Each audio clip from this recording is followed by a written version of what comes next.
Welcome! Hello everybody. Today I'm going to talk about testing and what I did with my fuel lines.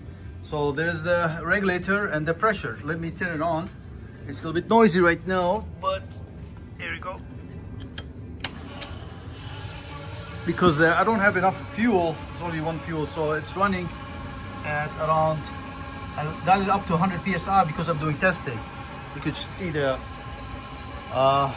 braided white lines shaking. There's an input for the engine and a return. The return goes to the regulator, back to return, and the input comes from the pump and the fuel. So I'm actually following Holly to, so you get the flow this way, pump feeds the EFI and the return. So actually, this is the engine. Okay, so input and output. I'm using PTFE connection. You can read about it. There's a bezel inside here. I added this 90 degrees because I know those two cables, they come here. Input, output. So again, I'm running the 100 psi. So far, no leaks. All looks good. Actually, I ran it for an hour. I'm running it again. I'm gonna shut it just for this video so I can keep it quiet. This is again my panel. You can see it in the other videos how I built my panel. So I shut down this guy, and this is the pump that's making all the noise. It's an external pump.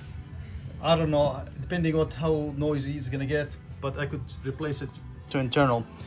So I'm using this a lot of these connections on these cables. This is hard lines. This is quarter and 5/16 lines. I'm using the compression connection. This guy, you put it inside the pipe and you compress it. And this is the PTFE connection, AN, which is on this side, the AN, Army, Navy, and PTFE. So here's the two lines. This is return, the output, the pump to the pump.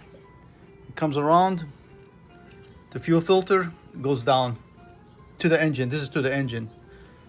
And the other line comes from the regulator. I built this nice bracket for the pump. It's a little bit warm right now. So far so good, no leaks. All right, that's about the fuel lines. I think then the engine is ready to be mounted. I'm happy with the fuel lines. Feeded some fuel, feeded some electric wiring, and I could crank it hopefully maybe in 2 weeks. Look good.